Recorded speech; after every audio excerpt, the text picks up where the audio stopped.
Hello, Mr. Hill. I came as quick as I could.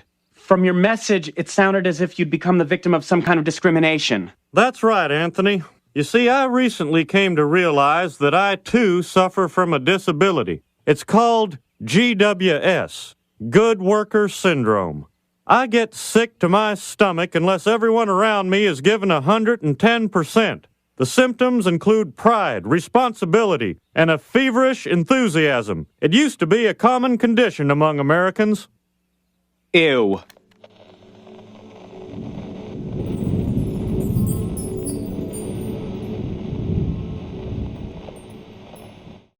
What's going on, everyone? It's Nina Infinity. Welcome to my channel. Today we're going to be talking about Henry Cavill and all the stuff that's come out about Henry Cavill's performance on the set of The Witcher and how he was very problematic. We're going to be talking about that, but just briefly, I want to take a moment just to emphasize the fact that I played you guys a clip from King of the Hill, which is one of my favorite shows, by the way, side note. But I really resonate with that clip because I used to work in customer service for 20 plus years. I was in customer service before I was a YouTuber.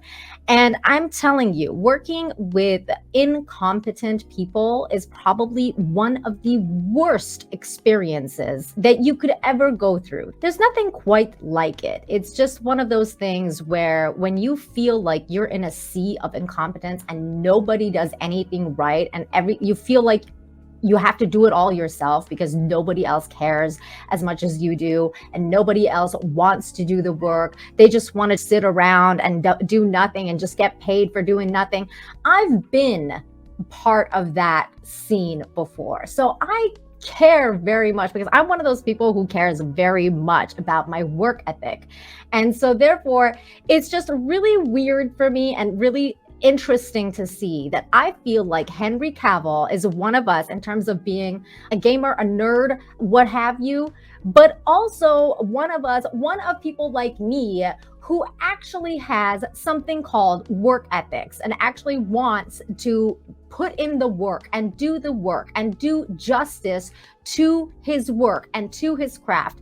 And to that end, he is being just blasted because he actually cares about his job. God forbid that you would care about your job and want people to actually do their job and put out something good, because that seems to be the case with what's happened on the set of The Witcher, as some of these leaks online have been coming out now. So I'm going to go through some of the stuff that has been said because it's quite unbelievable what they're trying to do, because he left the show to go play Superman. Now that didn't work out, which is really dumb. But still, that didn't work out. But he left the show. He left his passion project because he believed that the character wasn't being done right, that the IP was being ripped apart, that his vision, that the people's vision of what The Witcher should be like wasn't being established. And so therefore, he left.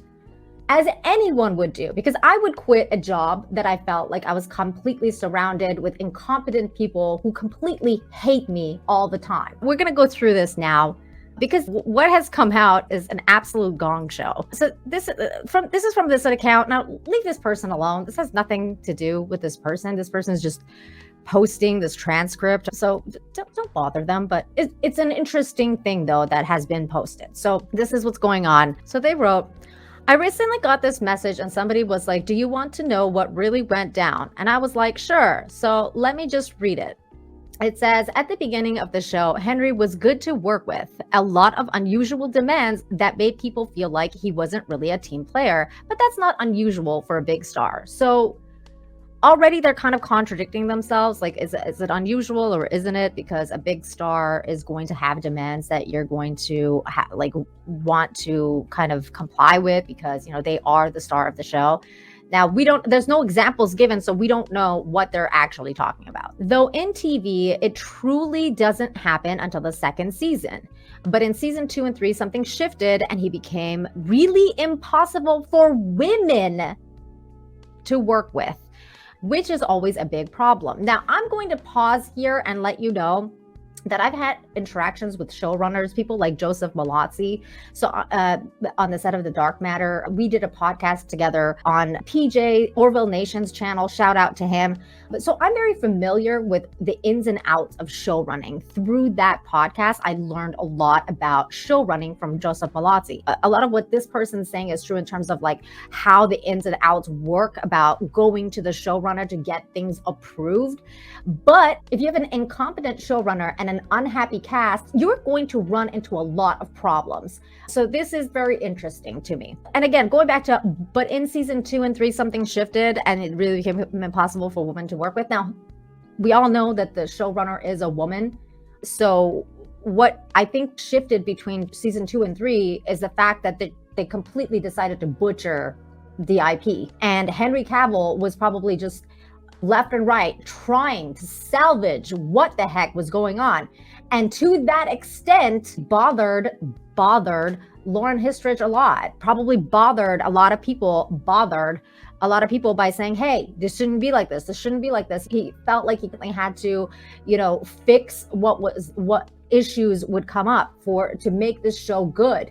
And it seems like he's the only one that cared about this show because everybody else seems to have freaking hated it, as again, things have come out. And we know some of the people that worked on the show hated the IP, hated the books, hated the game. And it's just all very kind of convenient now to be like, oh, he just became insufferable to work with in season 2 and 3. You know what shifted in season 2 and 3? He ran out of patience. That's probably what happened, because there's only so much that you can take when it comes to incompetence. Going back to this, he would try and overrule her and try to get changes made last minute across the board without her knowledge, which, if you know anything about show running, is completely effed. Now, again, I do know about show running, and yes, that would be effed. However, if the star of your show is actually helping your show, you would think that the showrunner would welcome any opinion that they would have on the show, considering they're incompetent and don't understand what the hell they're doing, okay? So moving on. The showrunner has to sign off on every minuscule detail down to the buttons of any costume. That is true. Female writers and directors were suddenly completely ignored on set, unable to do their jobs. So I have an issue with this because they're making it like, oh, this is just a female thing. He had a problem with female and women on this show. But you know what? If anyone of any sex is incompetent, which seems to be predominantly women on this cast and on this set, it's just going to happen. You're going to start either ignoring people or you're going to start going over their head because you care and they don't. And that's basically what seems to be going on here, is that these women were incompetent. And in this day and age, in 2022, you can't call women incompetent because then you're toxic. You're just a toxic man. And you know what? It seems to me all of these people, all of these women specifically, actually do hate men. They hate men. And that's why The Witcher sucks, because it's about a man. But that's not the show we got. Going into this more, female writers and directors were suddenly completely ignored on set, unable to do their jobs. You know what? They probably were unable to do their jobs from the beginning, and that's why he felt like he had to go over their heads. Every department head was complaining. He started making comments. It wasn't a sexual thing. He wasn't grabbing anyone or being lewd, but it was disrespectful and toxic all the same. Oh my God. Oh my God. Disrespectful and toxic all the same. You know what? Whoever this was, maybe, just maybe, you were incompetent and you didn't know what the hell you were doing. And this person did. Henry did. And they tried to correct you, and your little snowflake, little, Fifi's got hurt, that you're being corrected by a man, that you're being mansplained to. Get the F out of here. He's deeply addicted to video games, to the point where it was like working with any other addict. He was distracted, he was late, he was obsessive. And a lot of people think that the misogyny came from the gamer world. Okay, now here, this seems to like just be going into ad hominems and how he just loved playing video games, and these people seem to hate video games, hate nerd culture, hate all of that kind of stuff, and they don't vibe with that. So to them it's like, oh my god, like he's such a nerd, like whatever, what a loser, like he's just like totally addicted to video games. That's what this is sounding like some people who just actually hate nerd culture and they don't understand it at all. And a lot of people think that the misogyny came from the gamer world. Though, you know what the misogyny came from? Misogyny. You know what that came from? Your incompetentness. The fact that you're completely incompetent and don't know what you're doing, and he just probably corrected you, and your little fifis got hurt, and you think that's being called misogynist. No, lady. I'm assuming the person who's writing this is a woman, so that's why I'm addressing it to a woman. But I mean, God knows. But I'm telling you though, this is what's going on in 2022. You just can't even tell women, no, I don't think this is right. This is right. You just can't even talk to them anymore because, oh, misogyny. No. I'm telling. If I was Henry Cavill, I'd be telling people left and right if they're incompetent as well. I'd be calling them out. And then guess what? They would probably call me like, oh, you have internalized misogyny because you've been gaming for too long. You've just been corrupted by the gamers. Oh, Gamergate. Okay, moving on. Video game bro language is not how you talk to coworkers. Like what? He's dropping what? Like dropping gamer words? That sounds ridiculous, and it sounds like ad hominem, and it sounds like something that just completely is made up. I think this person is just writing bullshit at this point. And he wouldn't stop. Someone on the show compared it to watching Get Brainwashed by QAnon. Ooh, look at these words coming in here. QAnon. Look at these words, these buzzwords, to try and trash this man who just dared to tell you that you're incompetent and maybe you should learn what the F you're doing before you do show running or writing or whatever, especially when you're trying to adapt another property. God freaking forbid. Like his whole personality shifted. Eventually, his disrespect escalated. His whole personality shifted, like, oh, he wasn't kissing our ass anymore and telling us how brave and strong and amazing we are. Therefore, that's just disrespect at that point. Get the fuck out of here. He would rewrite scenes without even alerting the other actors in the scenes until it was time to shoot. He decided that he didn't want any romantic scenes at all. No kissing, no shirtless scenes, etc. He wanted complete control of the storylines, but really had no idea of the limitations of TV, structure, budget, etc. He formed a weird alliance with one writer who was also a gamer, who eventually got fired after multiple HR complaints were made. Okay, I don't know about any of this kind of stuff. Like, I don't know who this person is they're naming. Well, they're not naming names, which is kind of convenient.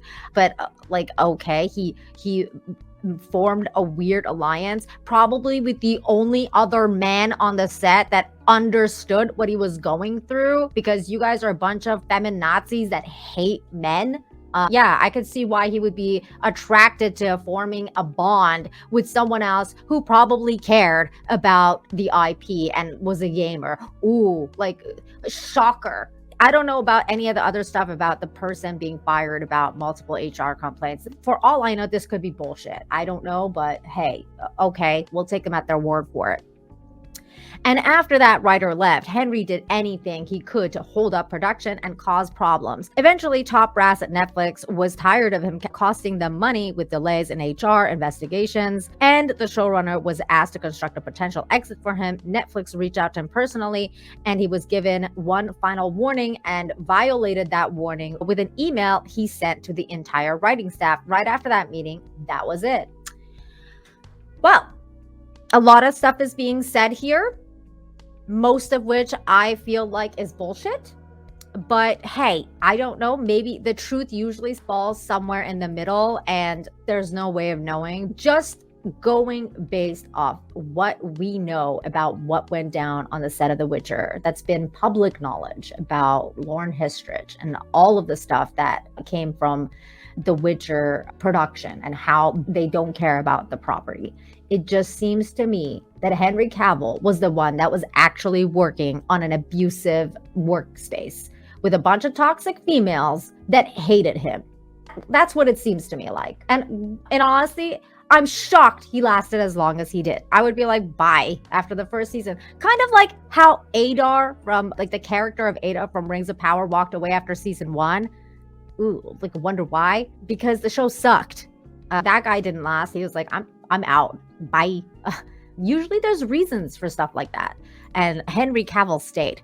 Now, just to like go into a different direction here with regards to The Witcher, I just want to let you guys know, a lot of you know, Jeremy from The Quartering had a few interactions with Lauren Hissrich last year. Shout out to Jeremy. I love The Quartering. He's a great dude. But I also had a few interactions with Lauren Hissrich last year when that was going on. So I'm just going to briefly go over some of the stuff that we've said to each other back and forth. And it's just fun to look at in hindsight to see what went down after. I had to read through these earlier today before I made this video, and I thought they were really interesting, and I wanted to share them with you. So the thread was going with everybody kind of giving their take. And this was the Critical Drinkers. Now, The Quartering had already made his post. So the Critical Drinker goes, just quote tweets Lauren Hissrich telling The Quartering, I'm a strong, independent woman you're looking to blame for your sadness. This was like the beginning of their interaction. So Drinker comes back with, you're also the person who wanted to throw a cheap joke into the Roach death scene, and it was only Henry Cavill who persuaded you, a professional writer. What a terrible idea that was. I don't think you have a whole lot to boast about right now. And puts this screenshot. Hissrich admits that when she first wrote the Roach death scene, her instinct was to puncture the moment with a bit of meta comedy. Henry Cavill pushed for a more heartfelt moment, and eventually Hissrich caved, which she says was ultimately the right call. And yes, it was absolutely the right call, because that scene ended up being the best part of like season 2 or whatever it was. So I wrote to this, and notice she hasn't replied to me or many women on that thread, because I was talking about in this thread here. So she comes back to me a little bit later and says, I have hardly responded to anyone in that thread, male or female. Tell me, how can I help? So I wrote, please give us more Henry Cavill on screen and listen to his suggestion of having season 3 reflect the source material more. Maybe just ask him to contribute to writing season 3, because he seems to be the only person that cares about the IP. Thanks. Oh boy, isn't that funny? So she comes back with, she replies to me saying, season 3 follows the Time of Contempt, which thank God is much easier book to adapt in terms of events and pace of action. I'm thrilled with the script so far and how we're seeing Sapkowski's story unfold. But then she comes back, and interesting thing is, Geralt is not heavy in the novels. Already getting a clue here. But we're working hard to give him all the screen time he deserves. They probably didn't work very hard at all. So I came back with, even if the books are not Geralt heavy, he's your biggest asset. I hope you do him justice. All we want is more Henry and less identity politics and intersectional feminism. I appreciate you taking the time to respond. Now, this was the first part of the interaction, because I also had another interaction with her in this thread, because she goes back and she finds my post because I called her out on the Drinker thread. And I was like, hey, you're not really responding to any women. So she had to go and find it. So on that thread with the actually I'm the strong independent woman one, I wrote, with all due respect, I think he has a point. And as a strong independent woman myself, I agree with him. This season was not as good as season 1. I also felt like we didn't get enough Henry on screen. Also, telling Yen she's amazing every 5 minutes was a bit much. Fringilla arc was boring. You did a better job with the time jumping in season 1 than the linear point of view of season 2. At least season 1 was ambitious and creative. I hope you listen to Henry and make season 3 closer to the books. In fact, get him in the writer's room, because he seems to be the only one that cares about the IP. This is last year, guys. Keep in mind. So she comes back with, now I see your post, Nina. I disagree that he's the only one that cares about the IP. Oh boy, Lauren. Oh boy. But his contribution is super important, and collaboration is what makes the show happen, as it did in season 1 and season 2. It's a team sport. We're all in it together. Sounds like he was the only one that actually cared. So I came back with, because I had a lot to say to her, and I assumed that we were going to kind of keep the thing going, but she never responded back to this. But I did tell her this bit as well. So I said, hey, Lauren, thanks for the response. Had to write my response in this format. And I responded to her, and I'm pretty sure she read this. I'm pretty sure she read it. So I said, okay, Lauren, I get what you're saying about team effort. I think a big and often forgotten part of that team are the fans you're doing this for. And that includes guys like the Quartering. Many of us really do feel like Henry was underutilized. Yen and Siri were overpraised and it felt inorganic. Yen not having her powers all season was uninteresting. I wanted to see her be a badass sorceress that she is. Don't tell us she's amazing. Show us she's amazing. And it's interesting how there is a theme here. You underutilize Henry, but overuse praise for the women. The key is finding that balance. And I understand that it's difficult, but that's why you're getting paid the big bucks. We want this show to succeed. We love this IP and we are hungry for good content. If you listen to us, The Quartering, and many more will do videos and praise you for listening to the fans, give us more monsters, give us more Henry being a badass, less identity politics and intersectional feminism, you'll see how successful The Witcher will be. Good luck with season 3. So then there was this other interaction that I had with her that she did respond to, which was really interesting. And this was my response to her video response that she made to The Quartering. So we're going to listen to this and then I'll read you my response to her. This is super weird. I've never recorded myself like this, but I'm just going to jump in. Thanks for the question. I cannot pretend to speak for all of Hollywood, and I'm going to speak specifically just to my experience because I am writing an adaptation. It's what I was hired to do. Yes, you were. And I think my experience you didn't do a good job. Specifically is that I'm a woman, and yeah, you are. I am a fan of fantasy. And for years, I had a lot of trouble finding myself in fantasy. You don't have to find find yourself in fantasy. May feel the same, but that's just my experience. I was looking for characters that were incredibly well-rounded, imperfect, had layers, and were as important as their counterparts. Why? And once I started thinking about that, when I sold The Witcher, I started thinking about all of the other people who might not see themselves represented in fantasy either. That's not the let's point. Be honest, fantasy has often been told through a white male perspective. Oof, and it's an important white male but it's not the perspective, only guys. one. And it's something that I spoke to Sapkowski about very early when I started the adaptation. Obviously, it's a book that was written at a certain time. It was written by a Polish author, and I had a feeling that most people imagined these characters to be white only. And was that important to the stories that we were telling? And the resounding answer was no. It was actually much more important to tell a story that could resonate with a larger population of the world. So no, I've never been given a quota. I've never seen boxes to tick. I am trying to tell stories where that's a lie. Other people who may have had my experience can also find themselves in The Witcher. And you don't need to find yourself in The Witcher. You can relate to somebody's story even if you don't look like them. Do I believe it's the right thing? I do. I really do. I think that this is a global show, that I have an opportunity to bring it to not just a couple million people, but hundreds of millions of people. You failed. And I have gotten far more responses from people who were grateful that they could actually respond to this story for the first time. Do I know that not everyone's happy with it? Yeah. But I still feel really strongly that it's the right decision for the story that we're telling. All right. Well, I replied to her and I said, hi, Lauren. I'd like to share my experience with you as an immigrant woman. You know, because it's so important for her, for people of color to feel represented in these white stories. In this, these people are so white. We've got to be represented. Oh my God, he's super white. Oh my God, super white people. Anyways. So I wrote, hi, Lauren. I'd like to share my experience with you as an immigrant woman. My mom and I immigrated to Canada from Iran when I was 10. When I was growing up in Iran in the late 80s, it was illegal to possess Hollywood movies, but we went around it and got them, especially Disney movies for me.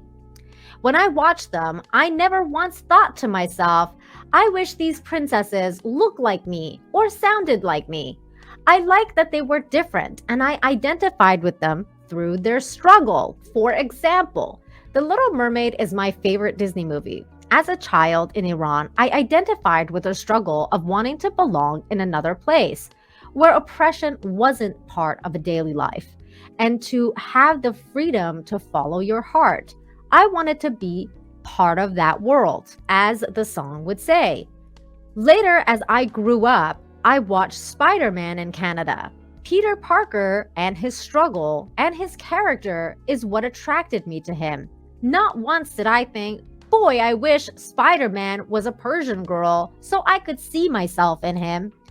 I think this idea of physically seeing yourself in a character is a cop-out excuse for bad writing and lack of talent to keep these characters as they are and present them and their struggle in a different way to relate to a person without looking at the surface of their skin color, ethnicity, sexuality, and defining them through their physical appearance. In your case, for example, Fringilla being black was secondary to her character development, which was better done in season 1, in my opinion. In season 2, her arc was boring, and I don't find myself caring for her or her struggle.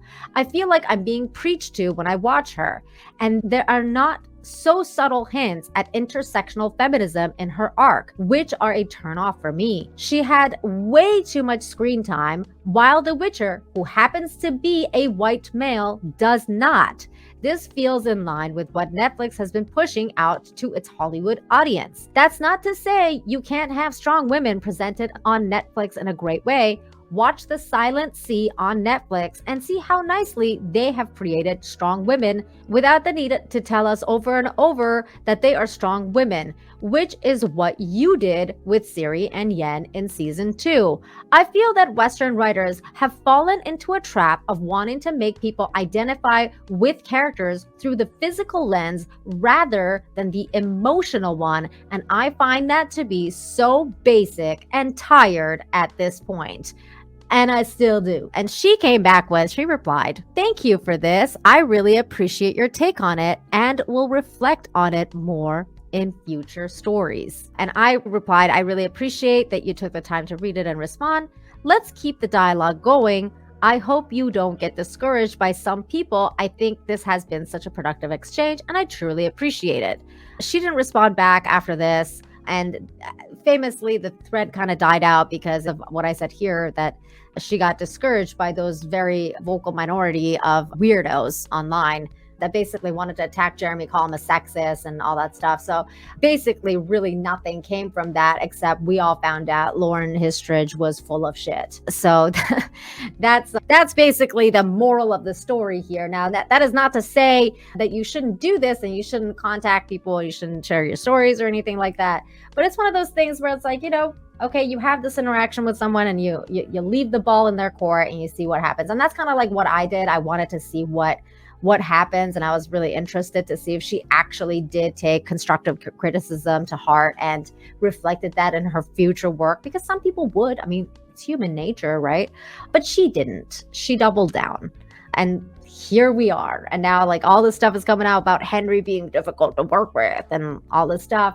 I'm just laughing in my head at this point because I'm like, I mean, it's so really quite evident that what they're doing, because their new spin-off shows, their new movie for The Witcher is not going to do well. Let's just face it here. It's not going to do well. Henry Cavill's gone. Nobody's watching season 3. I don't think I'm going to watch season 3 because, I mean, why would I? I know he's gone after that.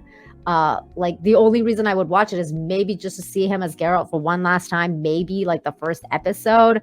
But like, I don't even think I'll watch it then because it just breaks my heart. At this point, it breaks my heart to watch it and be like, oh, look, we had Henry Cavill as the Witcher and all of this happened and he left the show. Even the more I'm talking about it, as we're talking about it, I'm like, wow, like really, that doesn't interest me at all. I feel just so bad for him that he was treated so terribly and all he cared about was his work, his job. the IP. He just wanted to do a good job. So there you go. There you go, guys. That's 2022 for you. Clown World stuff. So here I'm going to sign off. That is what I wanted to say. And I'm going to leave you with this clip of Henry Cavill talking about how the fans aren't toxic.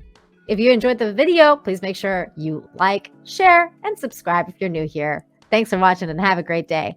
Bye! There's something really interesting with this character that I find fascinating, which is that he genuinely really does just want to do the right thing. But everywhere he goes, whether it's a new town or a new bar, people just kind of give him a hard time and they rag on him despite the fact that he has great intentions. I'm curious if that's comparable to this sort of world, this culture of toxic fandom, where like if you make a movie, especially if you make a superhero movie, like you have great intentions, but there are always going to be a small yet vocal group of people there can kind of just be toxic. I understand what you're saying, but when it comes to fans, it is a fan's right to have whatever opinion they want to have. And people are going to be upset because, especially when you're talking about books or games, because you're never going to be the exact person who they had in their head or who they played on Witcher 3, for example. I don't necessarily consider that toxic. I just consider that passionate.